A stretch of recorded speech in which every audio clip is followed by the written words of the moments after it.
The easiest way to add a little crochet flare to the edge of a beaded wrist warmer is by making a crochet picot.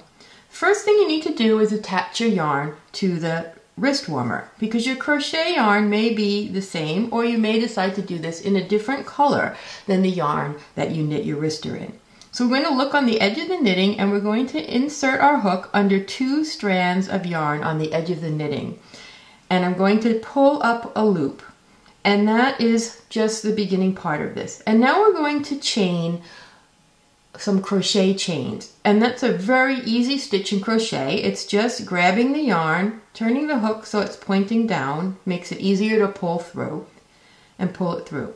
So grab the yarn and pull it through. That's a crochet chain. So I'll crochet 5 chains. And now I'm going to attach that to my knitting again. You can decide how long you want the chains for your picots. Just make each one the same length if you want them to be even all the way around. And if you want to make it more random or funky looking, you can make each one a different length. So what I'm going to do now is I'm going to skip 1, 2, or 3 stitches. You could skip 4 or 5, it's up to you. How wide you want your picot to be.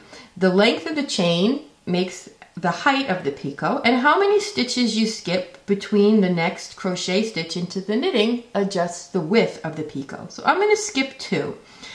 And again, I'm counting my stitches by looking at the chains on the edge. If I slipped the stitches of my knitting, I'll have this little chain along the edge. If I didn't slip the stitches on my knitting, I can look at these ridges that are created by making garter stitch, and in between each ridge counts as 1. So if I wanted to skip 2, I would skip either 2 chains or 2 ridges.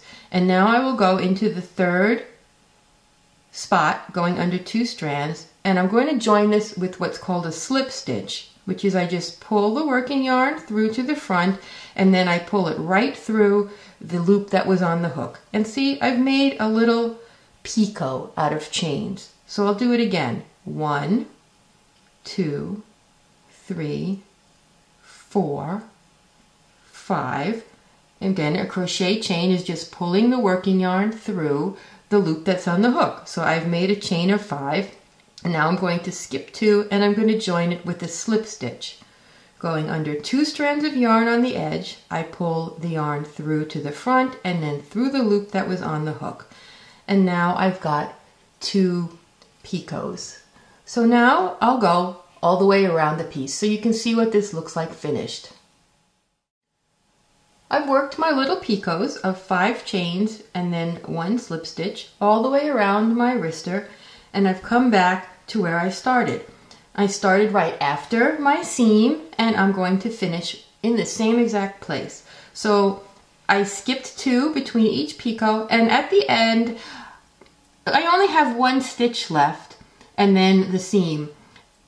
I'm going to fudge here. I'm not going to worry that I don't have exactly 2 stitches left. If this picot is a tiny bit wider or narrower than my other ones, it's not going to make a difference. So what I'm going to do is my chain 5, 1, 2, 3, 4, 5, and now I'm going to join this to my crochet over here.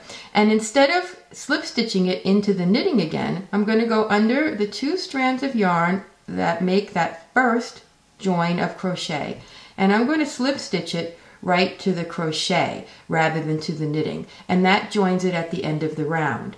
So I'll just clip my yarn off, pull my tail through the last stitch, tighten it off, and then I'm ready to weave in my ends.